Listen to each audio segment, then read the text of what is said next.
प्राकृतिक सौन्दर्यताले भरिपूर्ण हाम्रो देश नेपाल भौगोलिक रूपमा पनि पृथक छ।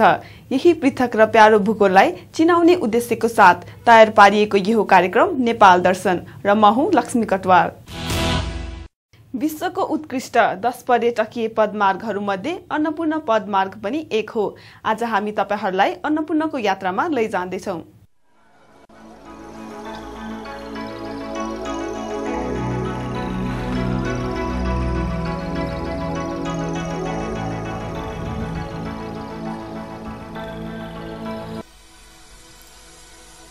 प्रकृतिका अभूतपूर्व वरदानले सुसज्जित नेपाल भौगोलिक र जैविक विविधताले पनि सम्पन्न छ। देशकै परिचायक बनेका प्रकृतिका यी अनुपम उपहार जति मनमोहक छन्, समग्र पृथ्वीकै लागि त्यत्तिकै उपयोगी र महत्त्वपूर्ण पनि छन्। त्यसैले पुर्खादेखिका यिनै प्रकृतिका सुन्दर रचनाहरूले नेपाल र नेपालीलाई विश्व सामु चिर परिचित गराउँदै आएको छ।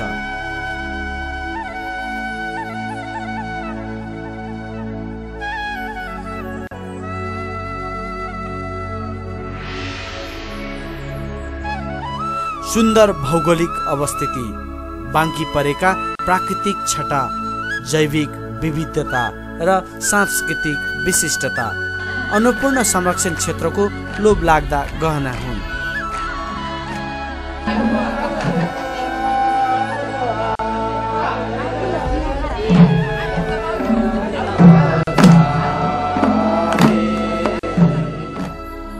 8091 मिटर उचाइको विश्वका 10 अग्लो हिम शिखरहरूमध्ये एक अन्नपूर्ण हिमाललाई शिरमा सजाएर राखेको अन्नपूर्ण संरक्षण क्षेत्र 7629 वर्ग किलोमिटर क्षेत्रमा फैलिएको छ।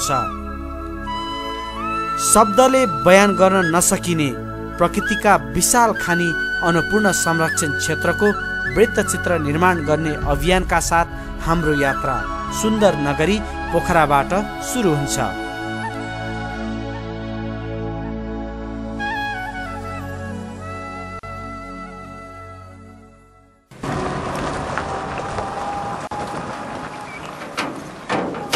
राष्ट्रिय प्रकृति संरक्षण कोष अर्थात् एक्यापको वृत्तचित्र निर्माणका लागि आज हामी यहाँबाट यो पोखरा यो हेडक्वार्टरबाट हामी लमजुङको बेसी सहरतर्फ जाँदैछौँ।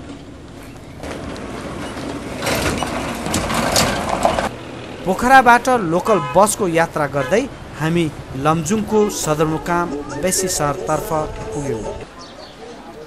विभिन्न जात जाति र भाषाभाषीहरूको प्रमुख वासस्थान समेत रहेको अन्नपूर्ण संरक्षण क्षेत्रको यात्रालाई हामीले लमजुङको खले गाउँ र भुजुङलाई हाम्रो पहिलो गन्तव्य बनायौँ।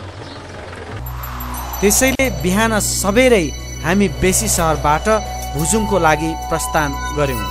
बेसी सहरदेखि अब हामी घले गाउँतर्फ जाँदैछौँ र यो टोटल्ली अफ रोड अत्यन्त सानो बाटो छ, साँघुरो बाटो छ। केही बेरको अब यहाँबाट हाम्रो यात्रा सुरु हुन्छ। झन्डै आज हामी यो मान्छे नभरिसँग लोकल यहाँको जिपमा जाँदैछौँ र यहाँ चाहिँ मान्छे भरेपछि मात्र हिँड्नुपर्ने हुँदाखेरि 1-1.5 घन्टा हाम्रो चाहिँ आज बेसी सहरमै गाडीमै बसेर बित्या छ। अब यात्रा सुरु हो।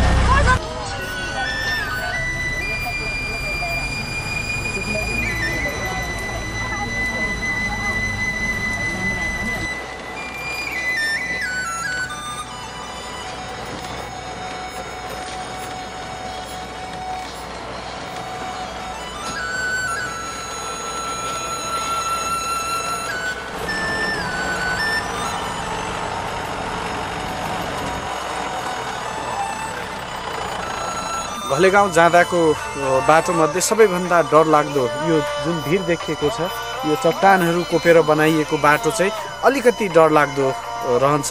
तर अन्य बाटो चाहिँ त्यतिकै ग्राभलिङसम्म पनि त्यति राम्रो भइसकेको छैन। बाटो अलि समस्या छ। यही बाटो हुँदै जानुपर्छ। तर यहाँको प्राकृतिक दृश्य जुन छटाहरू देखिन्छ, यहाँको रमणीय स्थलहरू देखिन्छ, जैविक विविधताहरू देखिन्छ, त्यो देखिने त्यो मनोरञ्जनात्मक कुराहरूले वास्तवमा यो यात्राको अन्य डरलाई भने मेटाउँछ।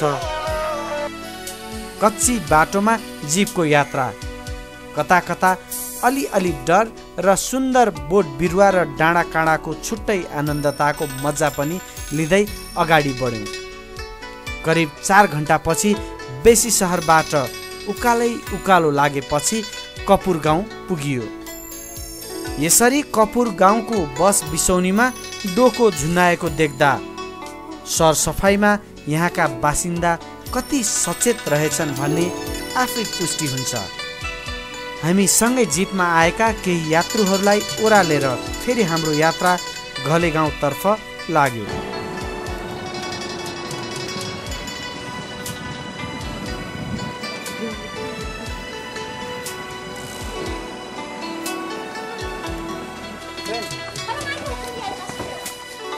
करिब 3-4 घण्टाको यो गाडीको यात्रापछि हामी अहिले घले गाउँ आएका छौँ। लमजुङको अत्यन्त रमणीय प्राकृतिक छटाहरू बीच यो भूस्वर्ग जस्तो देखिने घले गाउँमा अहिले हामी आइपुगेका छौँ। केही बेर हामी घले गाउँमा आज बिहानको खाना यही घले गाउँमा खान्छौँ, तर खाना खाइसकेपछि आज हाम्रो यात्रा भुजुङसम्म हुन्छ। घले गाउँमा पुग्ने बित्तिकै त्यहाँको दृश्यलाई हाम्रो क्यामेरामा कैद गर्न हामी एउटा सानो डाँडातर्फ उक्लियौँ।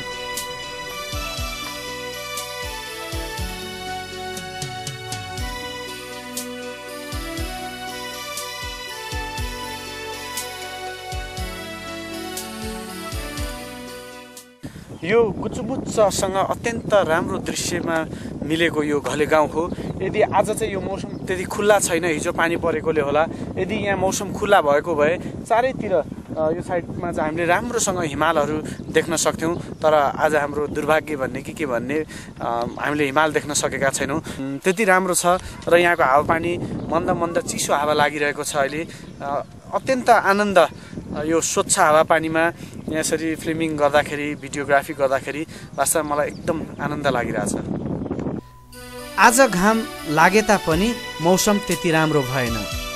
हामीले घले गाउँको विशेषता मानिने यहाँबाट देखिने सुन्दर हिम श्रृङ्खलाहरूलाई हाम्रो क्यामेराभित्र पार्न सकेनौँ।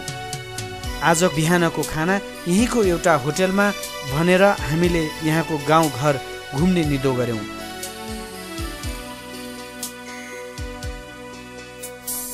गाउँभरिको बाटोमा छपक्कै ढुङ्गा छापेर सफा बनाइएको रहेछ। ठाउँ ठाउँमा धारा फोहोर सङ्कलन गर्ने भाँडाहरू पनि राखिएको छ।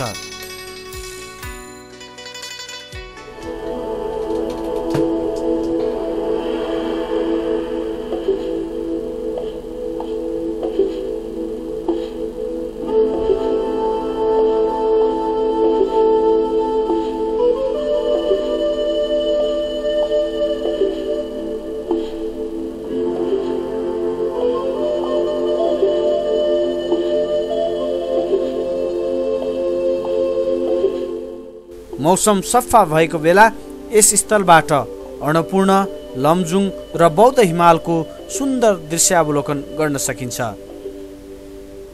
यस गाउँको वरपरका दृश्यहरू र गाउँको बनावट देख्दा लाग्छ यो कुनै स्वर्गबाट धरतीमा झरेको एउटा सुन्दर टुक्रा हो।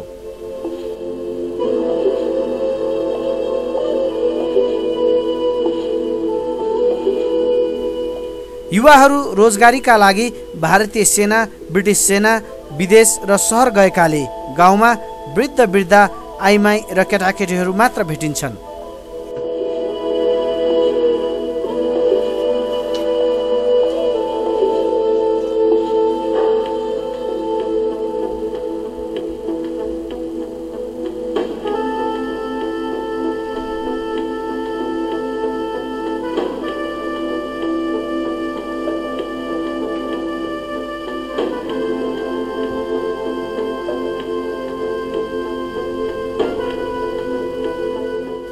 तर गाउँमा आउने पाहुनाको स्वागतका लागि आमाले राम्रो व्यवस्था मिलाएका छन्। पर्यटन गर्न सके घरको, गाउँको र देशको विकास हुने कुरा यहाँको आमाले राम्रोसँग बुझेका छन्। भले गाउँमा कुनै ठुलो होटल छैन, तर यहाँको आमा समूहले पाहुनालाई ग्रामीण परिवेशको विशेष आतिथ्यता प्रदान गर्ने हुनाले यहाँ होटेलको आवश्यकै पर्दैन। पाहुना गाउँमा आउने बित्तिकै कसमा राख्ने र के खुवाउने सबै आमाले प्रबन्ध मिलाएको हुन्छ। होटल नभएकाले समूहले यहाँ होमस्टेको प्रबन्ध मिलाइएको छ। यहाँ खाना बस्न खासै महँगो पनि छैन।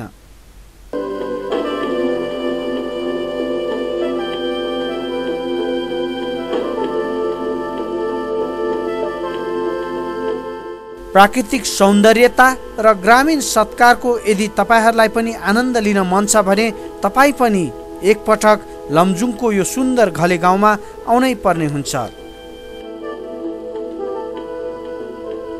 घले गाउँमा केही समय बिताएपछि अब हामी लमजुङकै अर्को प्रसिद्ध गुरुङहरूको ठुलो बस्तीको रूपमा चिनिने भुजुङ गाउँतर्फ लाग्यौं।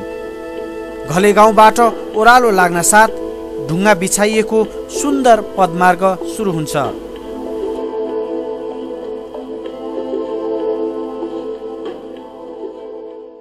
गाउँबाट अलि तल झरेपछि एउटा देवीको मन्दिर देखिन्छ।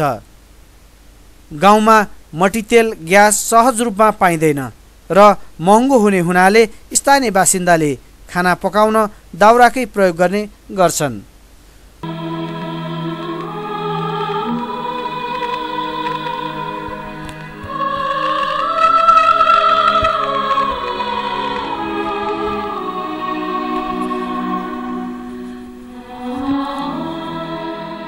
घले गाउँबाट हिँडेको 10 मिनेटमा हामी घनपोखरा भन्ने ठाउँमा पुग्यौं। यो वरपरका गाउँहरूको व्यापारिक नाका पनि हो।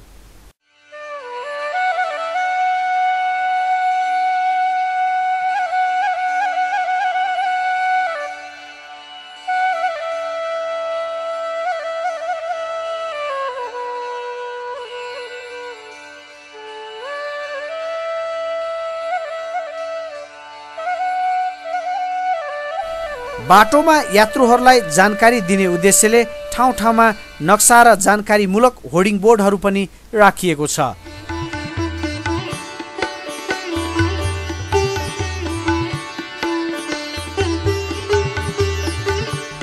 हामीले हाम्रो यात्रा 2066 सालको चैत महिनाको दोस्रो साता सुरु गरेका हौं। खच्चड यस क्षेत्रको प्रमुख ढुवानीको साधन हो।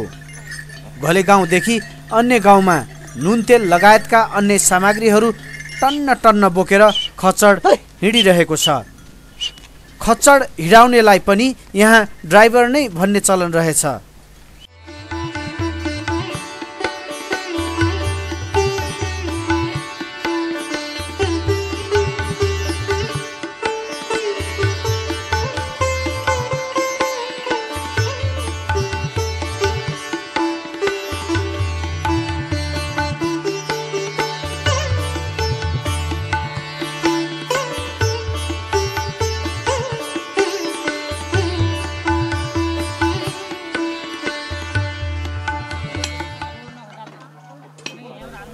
ठाउँ ठाउँमा बाटो बनाउने कार्य पनि जारी छ।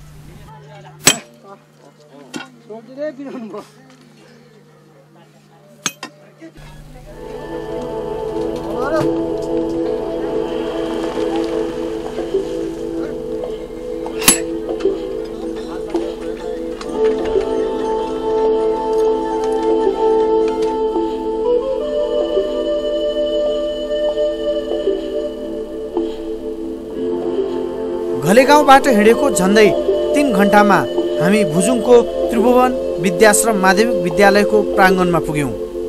त्यहाँ भुजुङवासीहरूले सुन्दर चिया बगान तयार पारेका रहेछन्।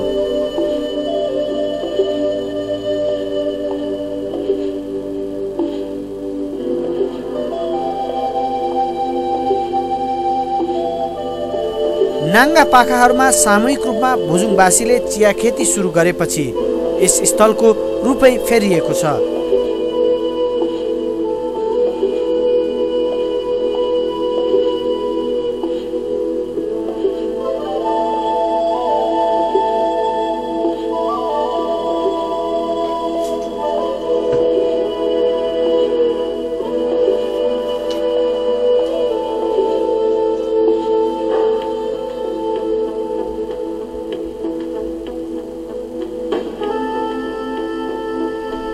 केही बेर चिया बगानमा अलमल गरेर हामी भुजुङ तर्फै लाग्यौं।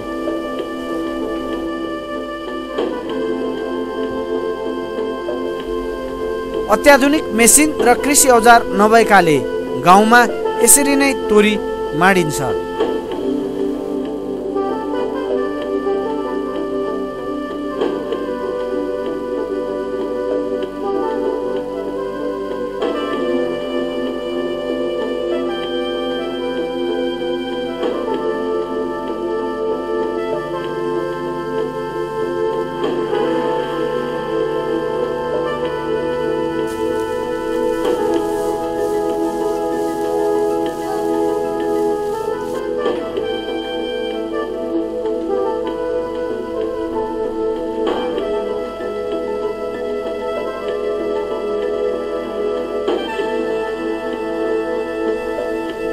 अब भने हामी भुजुङ गाउँमा आइपुग्यौँ।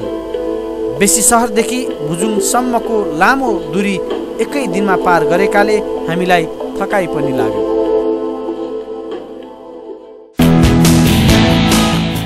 कास्कीको पोखराबाट लमजुङको भुजुङसम्मको यात्रा तपाईहरूलाई कस्तो लाग्यो? यस कार्यक्रमप्रति केही सल्लाह सुझाव भए हामीलाई यस ठेगानामा पठाउन सक्नुहुन्छ। हवस् त आजको लागि नेपाल दर्शन कार्यक्रम यति नै। अर्को अङ्कमा भुजुङ गाउँको बारेमा रोचक र रोमाञ्चक प्रस्तुति लिएर म आउने नै छु। तबसम्मको लागि बिदा दिनुहोस्। नमस्कार।